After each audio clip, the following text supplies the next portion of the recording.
called Dennis Deep, but it's about a giant spooky sea monster from an old band, punk metal band used to be in Humboldt County called Fancy Chinese Businessmen. I feel like Trevor just fucked my ear pussies. Hell yeah. All right, man. So this is a Halloween special. Okay. Welcome to the podcast. Welcome to the podcast. Yeah, I'm Chris Evans.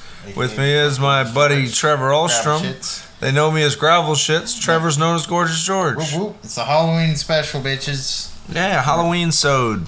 We're going to learn all the secrets of the pumpkin patch. We're going to get real spooky in this bitch. I ain't afraid of no ghosts. When there's something strange in your neighborhood, who you going to call? Ghostbusters! I know somebody's watching me. I don't think that's how it goes, but okay. That's another song from the 80s that's about someone. I always feel like somebody's watching me. It's very similar. And I have no privacy. Yeah, that's a great song. All right, Trevor, take the wheel. Jesus, take the wheel. Now I am the captain. Okay. Anyway, so we got... hello, everyone. Halloween. We got announcements. I got episode 50 and 51 uploaded. Both funny episodes. Check it out. Go check them out. I shared them on my Facebook. I got some likes on my Facebook, and I dropped it in the Bonfire fan page.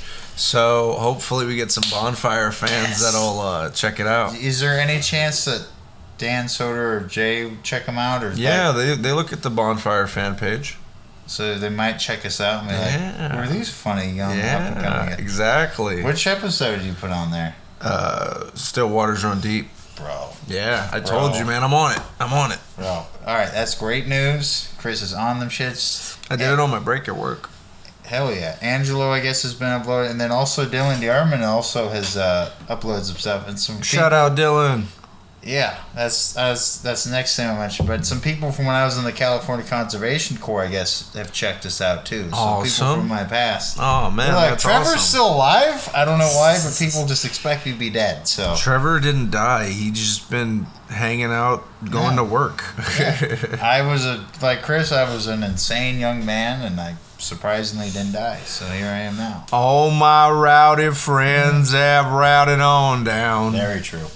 So anyway, speaking of Dylan, local news.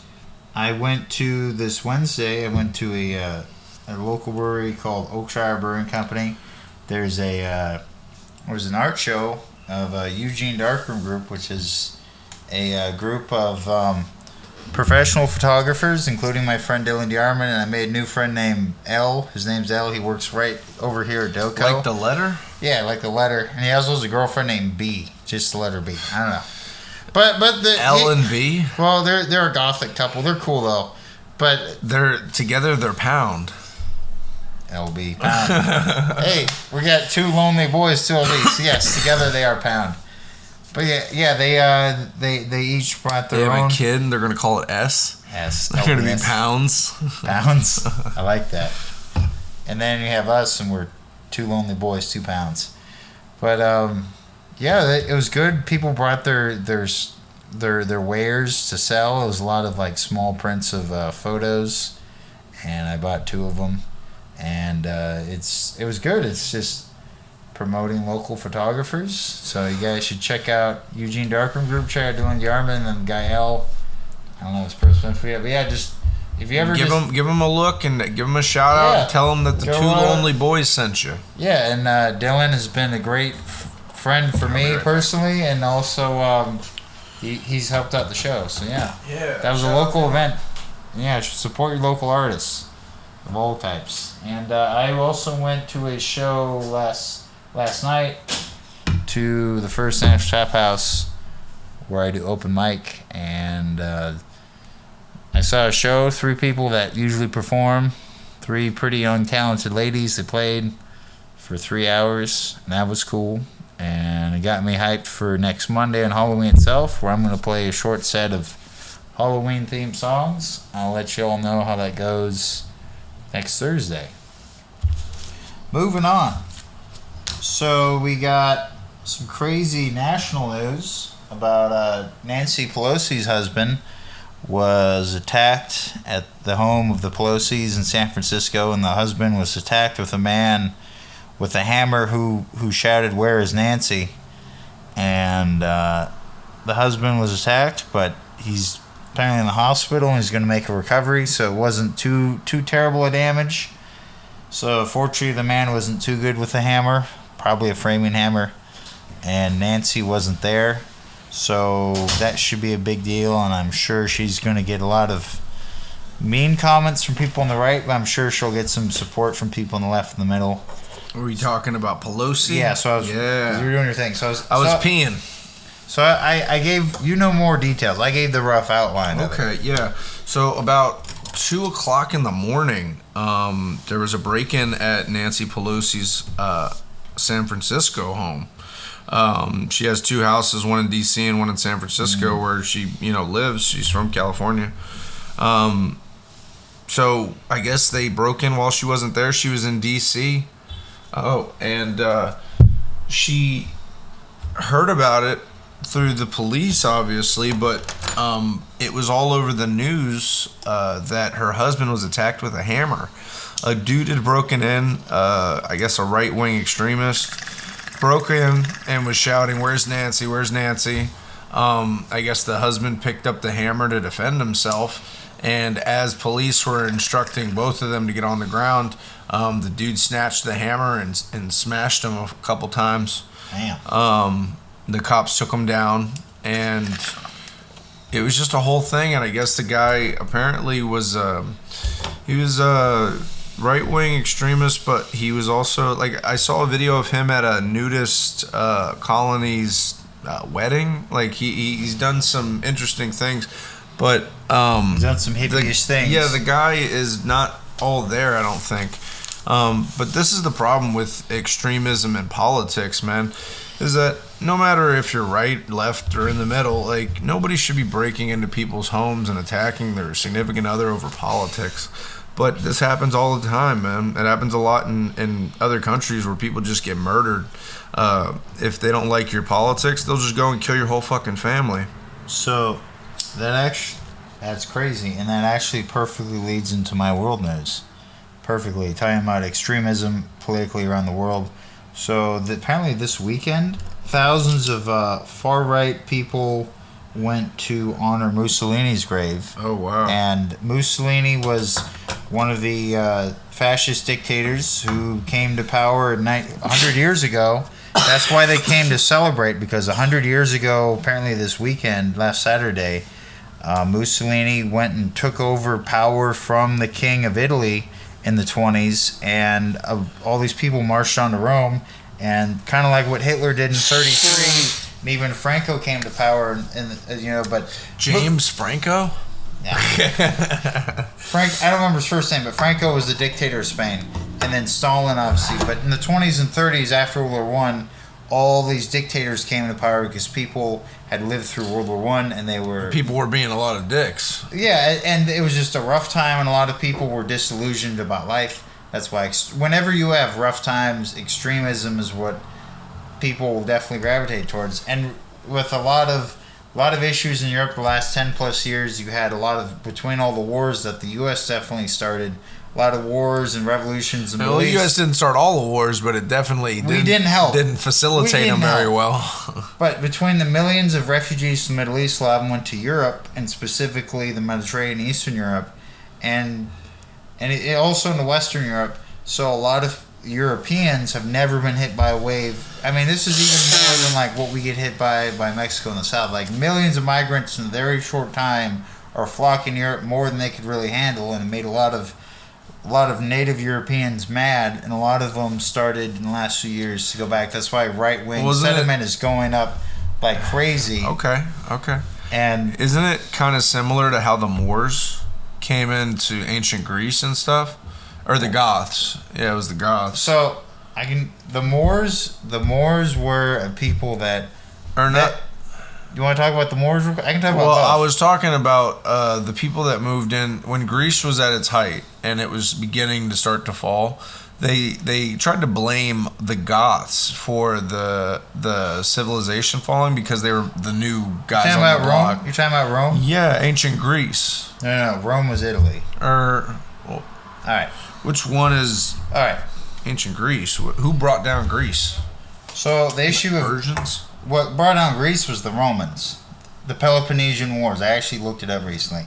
So the Romans and the Greeks, they started around like 7th, 8th century BC. The Romans were the new kids on the block. Yeah. The Greeks had been in power since, the early Greeks. Alexander the Great and stuff. Yeah, he was the 5th to 6th century. Before that, you had the Mycenaeans, who in the Bronze Age were in charge, and that was like 12th, 13th century. Before that, you had the Minoans, like Knossos, Minotaur, Minoans, and that was before that, like 2000 BC. But what you're talking about is how, like the 7th or 8th century BC, Rome was starting, and then by a few centuries later, the Greeks were fearful of the Romans who were rising up, so the Greeks were on the decline because they had all these wars between their city-states, like Athens, Sparta, Thebes, and all these Ithaca, where Odysseus was from. Yeah, different city-states. All these different city-states, and Greece by that point was falling apart, and Rome was the new strong buck coming up from the Mediterranean and shit. Yeah, and this was actually around the time the Colosseum was built. In the Peloponnesian Wars, eventually the Romans were able to overpower the Greeks, and ever since then the Greeks were on the decline. And then also after Alexander the Great happened, Greece was taken, which is Macedonia, which is northern Greece, and then all the places that he conquered separated into different areas. Yeah, and there was all this falling apart. Persia, and you have like Egypt. Egypt was also taken over. Let me ask this. Well, where did the Goths come in? Who were they? Right. So the Goths were from the Goths and the Saxons and the Angles. They were all from the German area. Okay. And then you had a little bit north. You had like the Jutes and the Danes and the Scandinavians. My ancestors mainly, which were a little bit north. They were north of the Roman Empire, so they were just north of all the Roman fallout. But But in Germany, you had the Huns, which actually came from Hungary, like Attila the Hun. They came more from Hungary and like the Ukraine, the Eastern Europe, which eventually led to the steppes where that shit was going on. But the Goths were people from Germany, the central German area, in that area, and they, along with the Vandals and the Visigoths, did the Vandals. Sac of Rome. Great name for a punk band. I know. That's what I was saying, idiot. Whatever. I played the song Anarchy Bird by the Vandals. Anyways, they did the Sack of Rome in the 400s, and it was 409, 492. Historians 8675309. Rome. Daddy, who can I turn to? Daddy, who can Rome turn to? Anyways, so Rome got sacked, and at that point they were on a decline. The rest of Europe became the Middle Ages, and then Charlemagne happened, the Viking Age, and everything else. But the Goths were a group that had an opportunity to sack Rome, and they did it. Yeah. In the 400s. Well, that's what I was trying to figure out, because it always seems like when there's a society that's doing well or whatever, they always try to blame the new people that are coming in. They're like, no, it's not us. It's all these assholes over here coming and wrecking our worlds. Yeah, no shout out to Mussolini, but yeah, thousands of people visited his crypt, his grave, which, goddamn. 2,000 to 4,000 people descended, and it's in the town of Prodopio. I'm not Italian, but yeah, thousands of people came, and then we're singing like Mussolini era colonial hymns. What kind of gangbang is this? Thousands of people came. Yeah, and they were waving Mussolini era flags. Whatever. And yeah, and the new prime minister, she's far right wing, and she's apparently a fan of Mussolini. Her name is Giorgia Meloni. She is hot, which she's related to Christopher Meloni from the SVU, and she's decent looking too, but she's crazy. Whatever. But anyways, anywho, and at the same time, all the anti-fascists were having a celebration of when Italy was liberated by the opposite side, by all the Allies, the liberation. So you had one people, celebrating Mussolini, other people celebrating his downfall. Okay. So, yeah. Damn, Trevor, that took a while. Well, you asked about the goth. I know, and you got fucking into it. Sorry. Anyways, I'm high and I like history. I got another one. So in Seoul, North Korea, or Seoul, Korea. That's South Korea. South Korea, that's it. There was a Halloween festival. All the people. And yeah, people packed into the streets like fucking sardines or something in like it was the New Orleans or something for like Mardi Gras. And somebody ran, and then when somebody ran, the fucking stampede of people crushed a bunch of people. It was a narrow alleyway, I guess, and they were all through the street. People. Yeah, they were all through the street, man. So like, I am so against massive groups together. Once you get too many people together, bad ideas just start happening. That reminds me of a quote from George Carlin where he said, "Never underestimate the power of stupid people in large groups." Yeah, dude. Like, it's just ridiculous how... Okay, let's say you go to a party, right? And you can't even get into the party because traffic is backed up a street away. Yeah. You know, and you just see hundreds of people going there. Wouldn't you fucking think to maybe go turn around, go someplace else? No, we're going to pack in there like sardines so nobody can breathe, nobody can move, and then eventually somebody's going to get suffocated, and when that person drops, everybody's going to freak out, and that's going to cause more... like, it's such a weird circumstance to have people die. Can the world just understand that, like, we need to stop packing people into fucking confined areas? The issue, too, is we have growing world population, over 7 million, and also there's a lot of parts of the world that are still easing off from COVID era restrictions. So this is apparently one of the first big parties that you could have since COVID. That doesn't fucking mean that you fucking get so packed out that you kill 150 people. But a lot of them were younger people that, as we see where we live, a lot of young people like to go out in packs and party. So when they've been held in for 2 years... Trevor's all for stampeding people to death. There's too many people. Fuck them. I guess. But what if you're at a party or a fucking mosh pit and you go down and nobody picks you up? Then I'm getting violent, and I've done that before. But what if you get stomped to fuck to death? It's not your choice. There's just too many people. Well, then I went out swinging, and I guess, fine. Man. That's a dumb way to go out. Fine. I'll die getting crushed by a bunch of people. Fine. Fuck it. I like mosh pits. Trevor's in a mood... No, I think it's just ridiculous. People need to give each other space. Like, if you can't go to the bathroom in a place, like, it's so packed you can't walk yourself to the restroom, why the fuck would you go in there? I mean, what, you're gonna wait 3 hours for a drink? Like, yeah, but it's ridiculous, man. At a point, you have to fucking go someplace. You go someplace with your ass and stop packing people together. Go find other activities. There's other things to do, people. Don't bring a gun to a knife fight, motherfucker. Don't bring a knife to a gunfight. Trevor's been drinking. That's what's happening. I just drank. I think I just put it together. I was too tired to put it together earlier. Trevor's been twisting all these teas all day. Not that many. Just 4. 5, I'm sorry. Whatever. I was starting to notice that I was like, he's screaming all the time. He won't stop chattering about stuff. Sorry, folks. That history lesson was a little much. Sorry. If my facts are slightly off, let me know and I'll correct them. Historians, if you want to fight me, that's fine. Trevor's like, challenge accepted. I'll fight any nerdy historian right now. Yeah, I can handle most of them. Christopher Columbus, still go fuck yourself. You can hear me from the other region. From the other region? What do you mean, from the other side? Oh, that actually has to bring on through to the other side. I thought we were going to talk about some of my history of Halloween. Well, what did you want to talk about the witch doctor first? Because we're still doing news. Okay. We'll do witch doctor first. Yeah. Okay. All right, so last news story.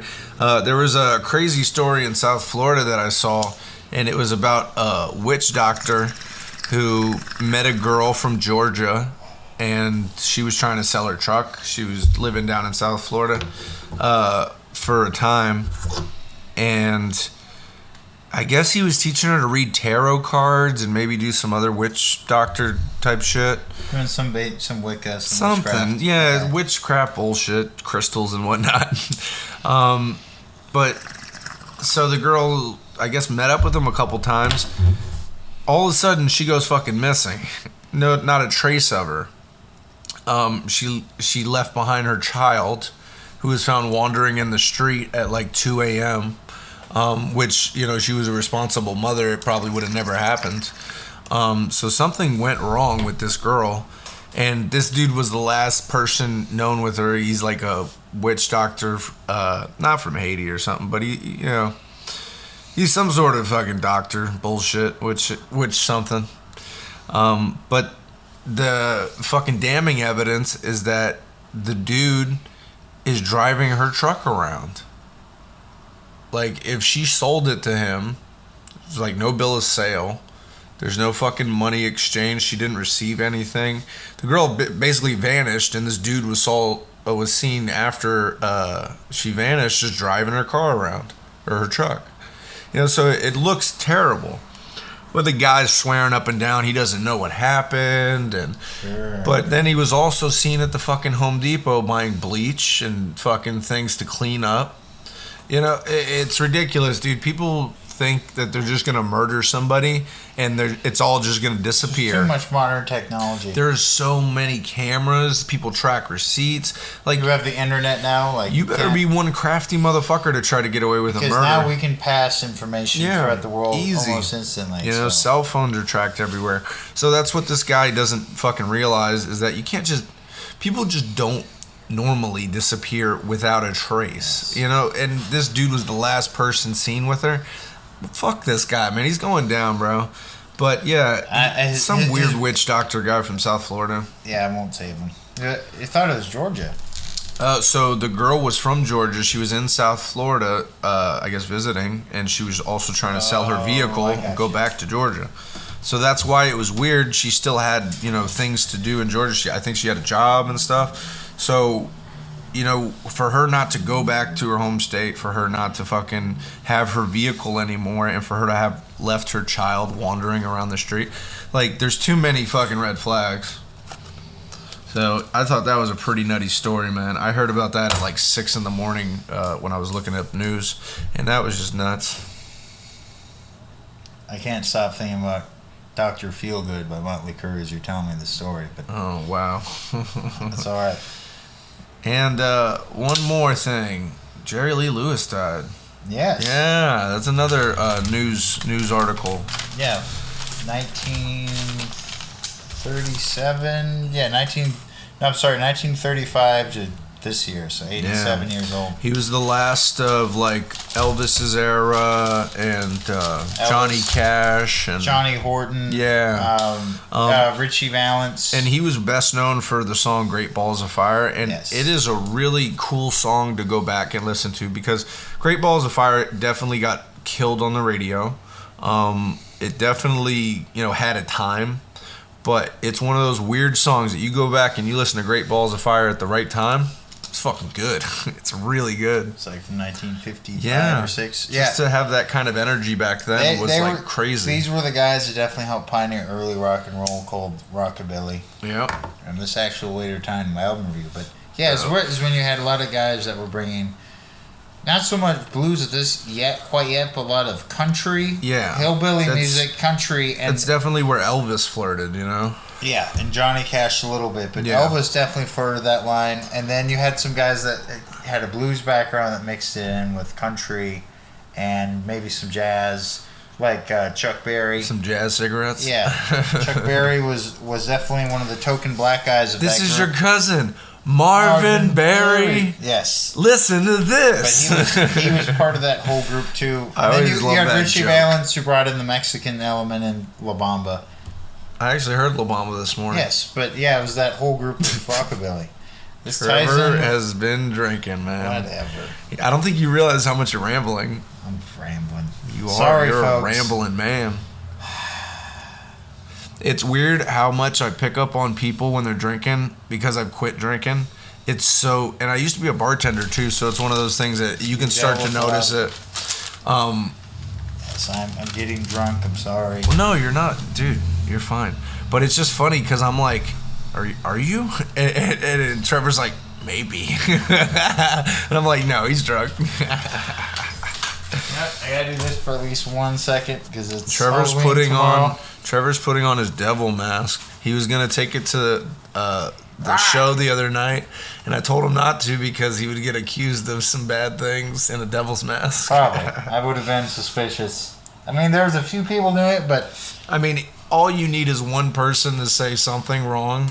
that's why I generally stay away from like the groups of the hot college chicks because they have cell phones and they get offended real easily. So Like, I stay away from It's that. so awkward as a man to be in the position where if you're like in a crowd and you accidentally rub up against somebody, they could fucking say you sexually assaulted them. And if they have 10 friends with them, Oh, dude, you look bad. Yeah. You look real bad. Yeah. And you're just a dude in a devil mask. and I'm a big dude. I'm 6'4", I'm 250. I'm a big boy. So I'm definitely gonna seem more of a threat than someone who's like 5'6" cops and show up. 120 pounds. They're gonna be like this guy. Well, the cops show up and immediately pull out their tasers, and you're like, whoa, whoa, whoa.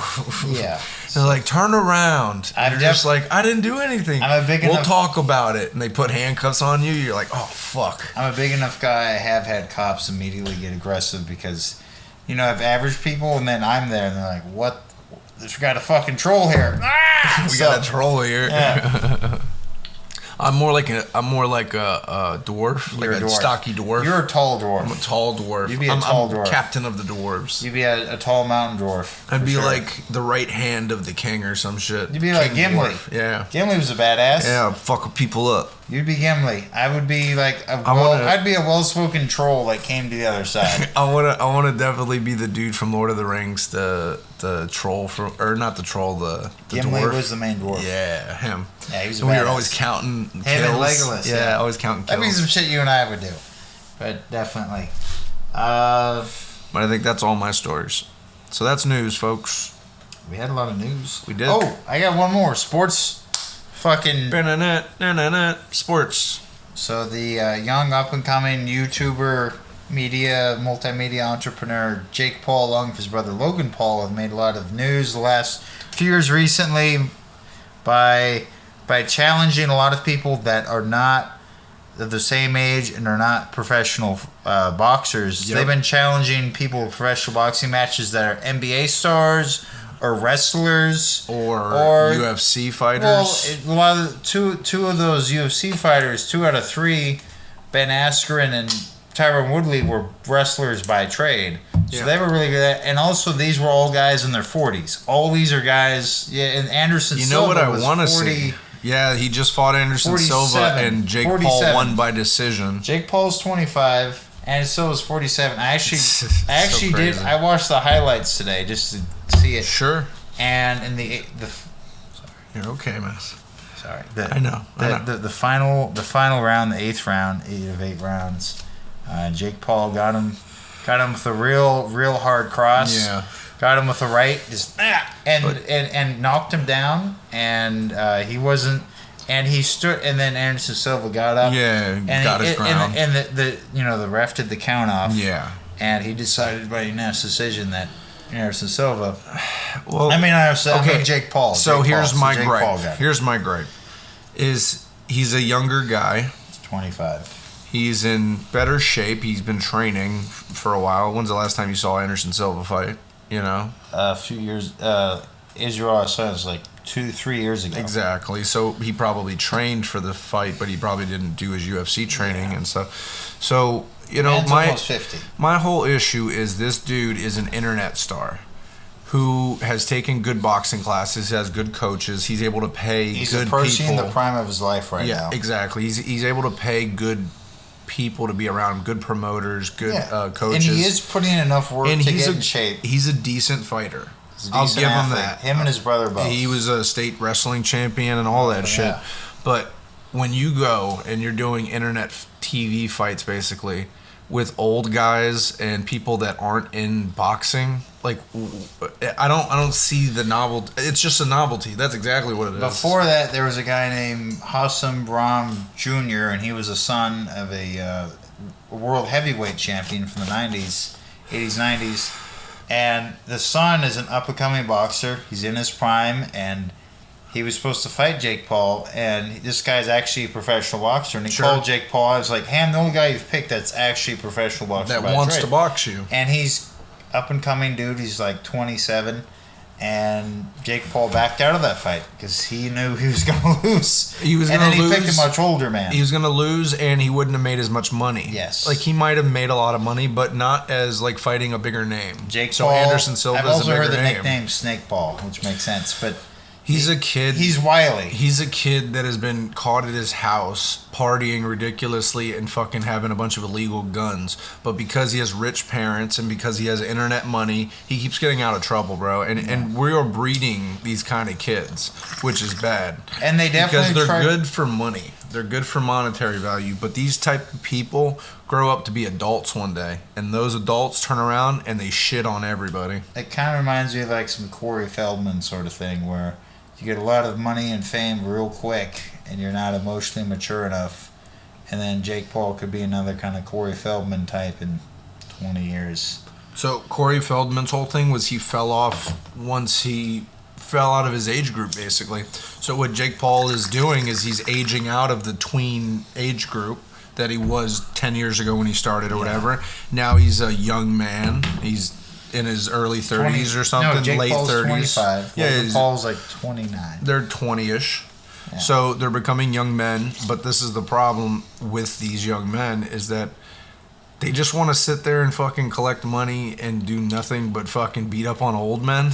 Like, and party, and a lot of them are trying to do that sort of like modern day. Have you seen their rap career? Yeah, it's terrible. That's what I was going to bring. These are a lot of guys that definitely grew up on Gucci Mane and Trap House sort of rap. They grew up on internet money. They grew up on mama's teat, and they never had to work too hard in their lives. But I'll tell you this, the thing that would put Jake Paul and Logan Paul in their place, Greco-Roman wrestling.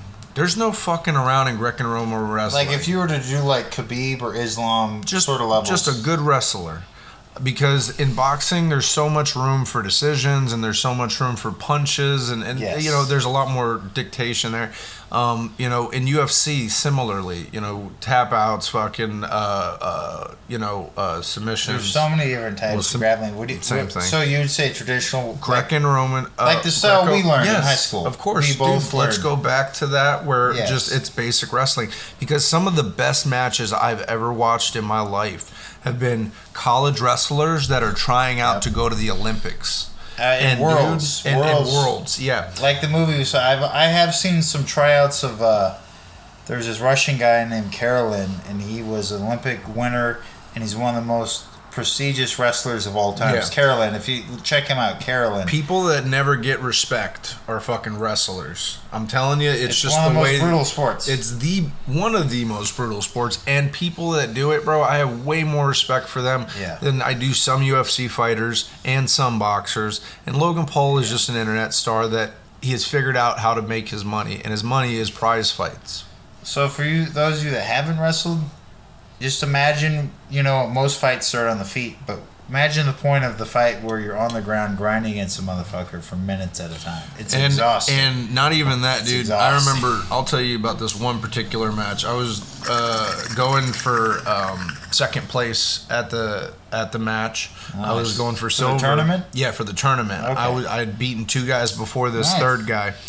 The third guy outweighed me because of the rules in wrestling. What was this? 215 to heavyweight. So light heavyweight? I was light heavyweight. This dude was 285. Okay. Oh, shit. So I could never make weight. There's this giant gap in weights at the end of it for some reason. 215 to 285. I was always 220-ish. That's like you're all fat fucks at that point. That's how you get punished. No, they should break that more. It should be 250 to fucking up. I don't understand it. But every other weight class in wrestling is by like 15 pounds.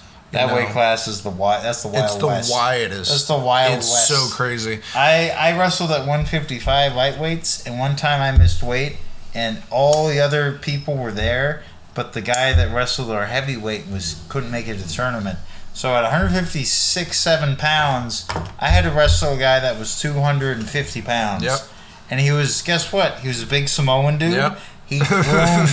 This big, strong Samoan that weighed me 100 pounds. threw me around, dude. But you know what? I fucking tried. I actually did get it down, but I got thrown around. And sometimes, if you don't make weight, you're fighting a guy way heavier than you. And yeah, it was a very humbling experience. I damn near got thrown into the fucking stadium, to the bleachers. So, like I was saying, what ended up happening was I had to wrestle a dude that was 265, 270.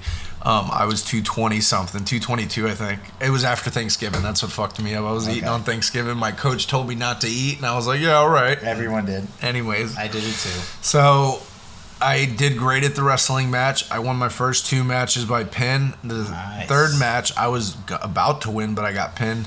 But this dude was so strong, he threw me around like a rag doll the whole time. The only way I was beating him was on points. I kept dropping him every once in a while and getting his back. And you can win in wrestling by points because I knew it would be really hard to pin this guy.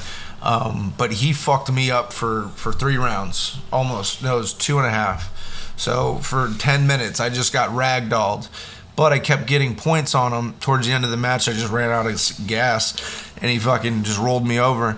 But it's so crazy how aggressive it is when you're in it wrestling. There is no exit. It's either you win by points or you pin. That's it. There's no, and that's where I think wrestling really makes a difference. I've heard the expression snap, tap, or nap. That's which it. Is, you get a bone broken and it's stopped for medical reasons, or you tap out, aka pinned, or you go unconscious. I was actually pretty happy. I never tapped in an actual match. I've tapped a ton of times in practice. But I never had to tap out in a match. I either got pinned or I won. Probably because you got all that adrenaline. Yeah. Yeah, no, fuck that, dude. I was willing to let a shoulder dislocate and shit. That was a fun time. When you're young, man. When you're young. It was fun. I wish I had done it longer. I mean, I had good endurance, but I hadn't done it. Me too. I only did it for 3 years. I did it for 2. Yeah. And I had wrestled with people beforehand, but by the end of the second year, I was actually learning more moves, but I was, at that point about to leave high school, and I didn't do it in college. Yeah. And I got a scholarship for it, but I wish I had gotten to start doing it in like junior high or elementary. Yeah. But unfortunately, my mom said fuck no, and eventually in high school, I was old enough I was able to fight my way through. Like, hey, maybe help me out with college, bro. So she relented, but she was definitely very much against it. My dad didn't give a fuck, but my mom was always. Whenever I did it, it was something I did because I wanted to do. My mom was against it until she found out I was actually decent, and she was like, "Okay." Well, a lot of women don't traditionally wrestle, so they tend to be a little more fickle about it. Whereas, like men, it's more of a wrestling's a much more common thing among men. Sorry. It's okay. We've been talking about certain subjects for a long time. I mean, we got a lot of Halloween things. You did want to talk about your spooky. This Halloween episode's going off the rails. Your spooky documentary. I got 2 of them actually. Yeah, Trevor watched a cool documentary on like the origins of Halloween. Yeah, so we got History of Halloween. So they're both from the History Channel back 90s and early 2000s. Before History Channel did a bunch of reality shit, they just did history shows.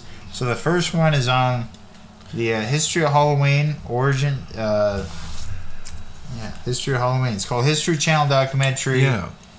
I actually saw it, but I was heading out to work and I didn't have time to watch it, so I sent it to Trevor and he had the opportunity to watch it. Yeah, it was a really good movie. But where did Halloween begin, Trevor? It started all over the world. Around the same time? Around the same time. Maybe about a month apart or something, maybe. Harvest time. But, it's called The History of Halloween. And then there's a second one. But The Real Story of Halloween. The Real Story of Halloween.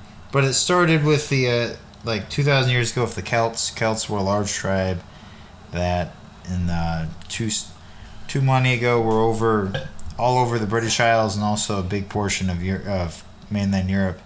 But they had a lot of practices with the Druids where around October 31st, they considered, because harvest had happened, they considered there were two times of the year, 2 halves. You had the living half, which is spring and summer when plants would grow. Of course. You harvest. You the dead have. So they consider this time of the year, and other cultures too, including the Mesoamerican cultures, this year when you're approaching wintertime, when you went from the living to the dead. So this is when they considered that the living and the dead realms and time and space would blur for at least a night.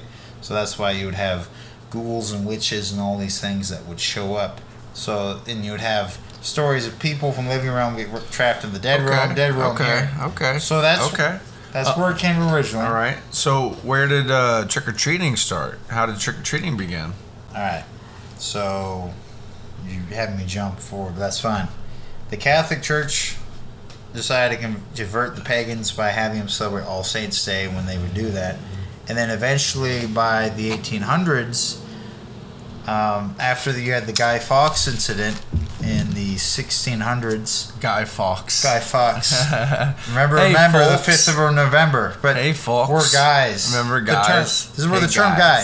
So he was a British anarchist who tried to blow up the monarchy and Parliament of England with the failed gunpowder. Long live the Queen. So he had what was it, like 150 kegs of gunpowder ready to blow, and something happened, didn't quite work. So he and all of his accomplices were tried and executed publicly, and he had his corpse hung from the Tower of London. Do you imagine being the guy that's like, yeah, he's like telling somebody about it. He goes, yeah, man, you're not going to believe it. This thing's going to blow tonight. And I'm telling you, it's going to go up. It's like Sherlock Holmes. Remember Sherlock Holmes, the Parliament scene with the gas? It didn't work, and the guy was like, he looked stupid. He's like, man, it's going to blow so good. I got my buddies in on it. Everybody's I got all my money on this shit. Man, dude, everything's going to go according to plan. I got this foolproof. And he's like, 8 o'clock tonight, look out your fucking window. And he's like getting ready for bed. He's getting ready for bed. He's got a candle and shit. He's just standing there. He's like, fucking liar. He just goes to bed. He blows out the candle. Takes a sip of his cup of wine. Yeah. It's that time wine. Fucking liar. Yeah. And he's sitting there at the dock like, what the fuck? Yeah. Ship's going by. Yeah. He's just so upset. He's like, who did this? It's like Fernando, what the fuck? What the fuck? He goes, what, man? What's your problem? He's like, you messed up the whole thing. He's like, we all tried hard, and that's what really matters. It's like, Fernando. Hey, you know what? I had the scurvy. It couldn't work out. I wasn't thinking straight. I'm sorry. These things happen. He was just high on opium. Yeah. He was high on opium, and he forgot. He's like, what's your problem, man? He had spent the last 2 weeks running from pirates. He was tired and stressed out. Although we created a whole scenario. It's because we're awesome. But yeah. So crowds of people would come out, and this would be right after Halloween. So that sort of energy, they took that energy of people, crowds in England that would mock the whole gunpowder thing, and they wore the white mask like V for Vendetta, the movie talked about.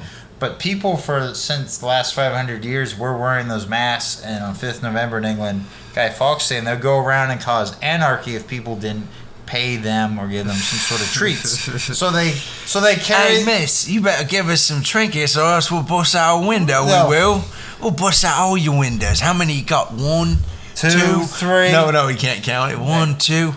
Well, I didn't learn any more. I can't get any more than that, but I'll bust those 2, 1 and 2, busted. And I'll bust a nut. Your wife, she fancies a shag. Get out of here. But anyways, he throws rocks at her window. You bloody fucking wankers! You wankers! God save the Queen! But yeah, so they carried that energy over. Happy Guy Fawkes Day.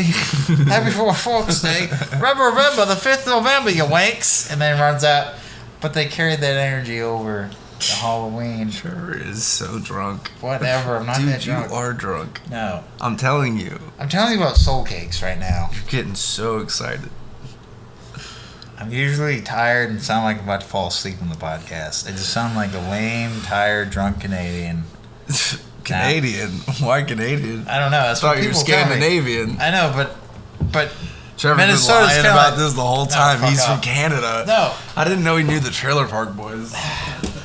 So the Midwest is called Canada Light. That's a nickname for it. Oh, for real? Yes. Interesting. Anyways, we're all joking around and shit. Yeah. I'm moving on. Moving on up. But yeah, soul cakes was the thing that poor beggars that would ask for blessing. They'd say, "Hey, if you give us some food, we'll bless your neighbors." Because All Souls Day was an event made by the Catholic Church. Before that was Hallows Eve, was All Hallows Day, which is November 1st. So the 31st was All Hallows Eve, which got shortened to Halloween. So there's a changing period where the poor would go around and ask for food, and they would give blessings to people that died, so they got out of purgatory. So that's where the history of it really came from. And by 1800s, it got bigger in America, and then by the early 1900s, they commercialized candy, made Halloween costumes bigger, and Halloween in America around the world got more commercialized and big. And like Michael Myers, the 1978 movie Halloween really helped push the whole modern Halloween movie genre and the whole horror. Definitely, because I think it was Michael Myers, then it was Jason, then it was Freddy, and then they, Hellraiser. Yeah. But Evil Dead came in there original. too. He was the original. 1978 with John Carpenter. Yeah, and what's her name? The girl Jamie from Lee Curtis. Jamie Lee Curtis, the girl from the Activia commercials. Yep. She's like, I eat this yogurt, it makes me go. She's hot. She was hot back in the day. She was hot back in the day. Did you see her in Trading Places? Yes. She's naked? Yes. Bro. I love her when she falls. She's hot. She was hot. And Arnold's like, are you all right? And she's like, yeah, I'm fine. Yeah, man, I'm sorry, folks. I am exhausted. I've been getting my ass kicked at work all week. And, Trevor, you got another topic. I do. So I got album review. Yeah. And it's 1 hour of dark country, southern, gothic, western rock, part 1. That's what it's called. It's a goddamn mouthful. So what it really is, psychobilly is a style where you take early rock and roll and you take punk rock and surf rock and mix together. That's what it really is. They just did a long-winded version of psychobilly. Okay. Fucking people. Yeah, dude, shorten that shit up. Wait, say it one more time. This is what they call it. It's ridiculous. Okay. Just what was the name one more time? 1 hour of dark country, southern, gothic, western rock, part 1. Okay, take all the first letters from that. What do we got? Oh, way too much. How about we just call it like psychobilly. Gothabilly rock. Well, that's what psychobilly is you make surf, you mix rock, and you mix punk and country. I don't know, Trevor. You're getting way too in depth. So the album is, it's the name of the album. There's various artists. You have Mark Coley, 16 Horsepower, and Legendary Radio. But the song I want to recommend is the song called Psalms, like the book in the Bible, Psalms, and it's by the band called Voodoo Sisters. And it's just a really good song about death, and they talk about like the dead man ringing the bell, like when people would die. But Black Betty, bam a lamb. Oh, Black Betty, bam a lamb. A lot of cemeteries would have bells because people that would get buried alive before they were actually dead, they would think they're dead, but they were unconscious. That's why a lot of cemeteries they had that bell, and they would ring on it. So that's why you would get that expression, like, saved by the bell, because you would get saved by ringing that bell, and they were like, oh, they're still alive, and they would unbury them. Okay. Because back in the day, that was a big issue. Because some people died. So that's why they would have bells. Saved by the bell literally meant like, hey, you're buried before you're actually dead. That's so funny. Yeah, it's a Halloween themed thing. How about that? All right. Boom. So, anyways, Trevor's getting all the high fives tonight. It's good.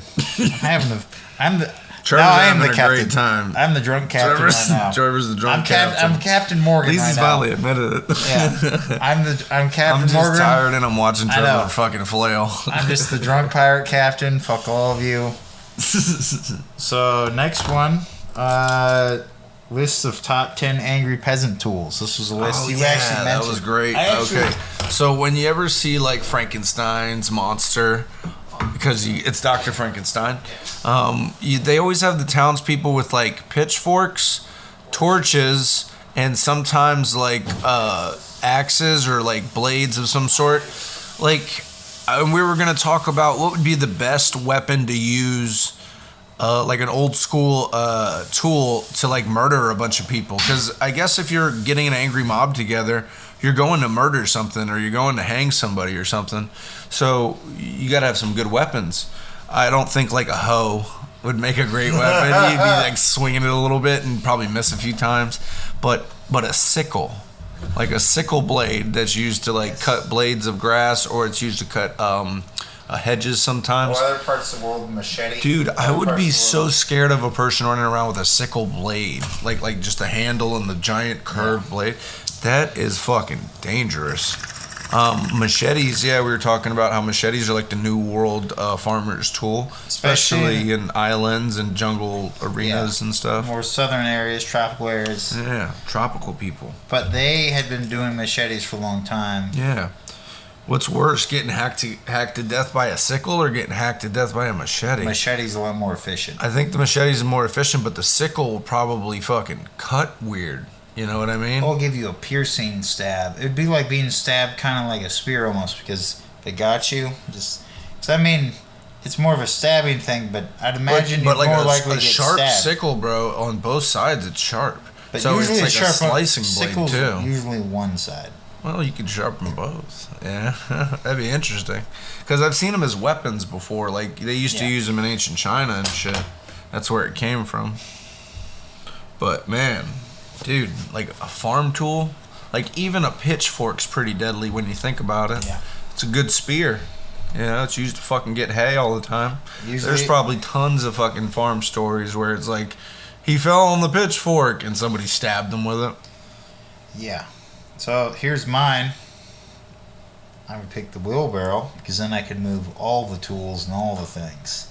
So how do you murder somebody with a wheelbarrow? Because I could haul all kinds of torches or pitchforks. No. See, you're thinking about carrying a weapon. You get one weapon. All right, one weapon. I got an answer. Like a scythe or something. I would probably pick. One would probably be a shovel. I'd honestly Shovel's a good tool, man. I'd pick a people fucking shovel. Yeah, people knock the shovel, but I'm telling you, man, you could whack a motherfucker. So I would pick a flat shovel that was freshly sharpened. Sure. Because I could cut straight lines. You could hack people to pieces with it. Yeah. If you ever had to step and cut a root with a spade, a spade blade, it's much harder than a sharp.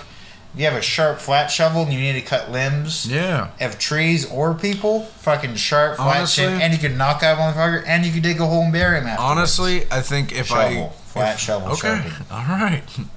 I think the cat's out of the bag. No, I think honestly, if I had to really pick a farm tool, it'd probably be an axe. An axe or a hatchet, because I'm a real big fan of wielding an axe or a smaller bladed hand tool. You know what I mean? And a hatchet, a good hatchet, I could fuck up a bunch of people with that. You can also throw it too. So it's close hand, you medium range, you use it long range. You got 2 hatchets, man, I'll be fine. I'll figure out a way. Hatchets, that's a good one. Yeah. I've thrown axes before, that's a fun thing. Axes are harder because they're a little heavier. I've thrown hatchets and I've had to throw a giant full axe. Yeah. And you have to be careful when you do that. A big axe. I've thrown a big axe too. You can hurt yourself if you're not careful. So. Yeah. But a hatchet's more like accuracy, and it's more like I think quicker. When I did logging sports for 1 year in college, we actually practiced where we would chop wood competitively, climb trees. I did that once, twice. Hell yeah. Or I did that once, 2 times. I fucking chopped the wood between my legs. And then you have to hop. Yeah. Go to the other side. That's fun shit. It was pretty cool. It's really cool, and that's what guys back in the day did. They did. I was good at it, man. I was good at it too. It was fun. That was funny. Well, and the fun things was throwing hatchets. And people sometimes throw it right or left arm. I would throw it with just 2 arms, and you could just right down the center. You take a step. They got places in Colorado where you can go and there's hatchet throwing bars. Yeah, that's crazy. I would love to go to a hatchet throwing bar. There was a girl with a viral video. She threw a hatchet. It bounced off the ground, slammed against the backboard, started coming right back at her, and she ducked, missed. Stuck in the pillar behind her. So crazy, man. Yeah, I have had axes bounce on me before, and you have to be careful. Keep your tools sharp and be accurate. Definitely. If you're as drunk as I am right now, you should not be swinging an axe. So yeah, we got. I'm dying, man. Let's wrap this one up. Want to talk about any personal ghost stories real quick? Who you gonna call? Ghostbusters. I have a great story from the bonfire. I shout out Jacob Patat, Dan Soder, Big J, Black Lou, DJ Lou, Christine Evans. I had this funny one that I listened to the other day, and it was about a woman that was married to a ghost. And yeah, Chris, haven't listened to it. It's pretty funny. It's an awesome episode where this woman swears up and down that she's fucking married to a spirit, and she swears that like he talks to her, and she goes on to say at one point, she goes, "Yeah, I've joined the Mile High Club." So I guess this ghost fucked her while she was in an airplane. Like, this woman is just fucking begging for attention, man. She's ghost coast to coast. Yeah, like, okay, you're gonna tell me ghost. that if a real dude didn't come along, a real man that you wanted to fucking marry with money, that you wouldn't drop your ghost boyfriend in a minute? Sorry, honey, we gotta break up. But he can follow you around because he's like, a ghost. He's gonna haunt you. Interdimensional. Yeah. So what? You gotta explain to this real dude in real time Sorry, that I'm with his ghost. Yeah. What the fuck? I'm with the spirit. I can't be with you. My love is interdimensional. Interdimensional love. What the fuck, woman? No, she was obviously just doing this for attention, but. Man, people are nuts. They fall in love with weird things. Like, there's a woman that loves a old Ferris wheel, and she goes and she kisses the Ferris wheel, and it's like all rusty and shit. She's just like, there's nothing else like it. And there's actually documented cases. Say that chick has been spinning her wheels. You could say. I'll give you that one. I think there's a few documented cases where it's actually like a psychological disorder where people fall in love with inanimate objects. Yes. Yeah, like trees and all sorts. Well, they're living. Well, but technically, but even you can't, like statues. I've heard of people like falling in love with statues. But you can't you can't have That's called a baby. dendrophile. You can't have a baby with a tree. You That's can't called a dendrophile because dendrology is a study of plants. And I get it because I love cannabis. Like, if cannabis was a female woman, I would try to sleep with her. Yeah, Mary Jane. Yeah. But no, dude, you can't go marrying no tree. It doesn't work that way. Don't fuck trees and ghosts, folks. There's definitely a girl out there that's like, oh, I've come all over this tree and we became one together. And it's like, no, lady, you just rubbed your clit all over this outside of this bark. So yeah, that was a sapling. You're a fucking pedophile. So that tree's only 3 years old. Oh my god. I am Groot. You imagine. Yeah. Right. Well, have your guitar, man. Sex with ghosts, ghost sex. All right. I'm sorry, folks. We're gonna wrap this one up. Go check out Two Lonely Boys in a Canoe podcast. Trevor, thank you for being the drunk captain. Yes. Happy Halloween again, motherfuckers. Happy Halloween. Dress up. Get some candy. Yeah.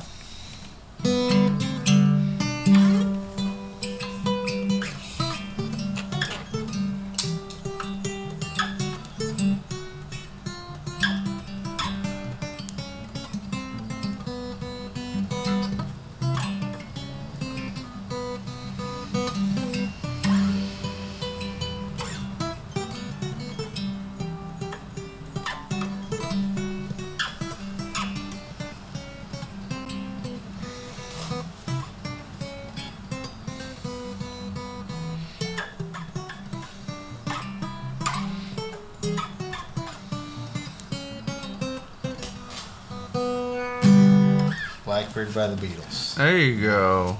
All right. We'll catch you next time, folks. Thanks for listening. Peace out.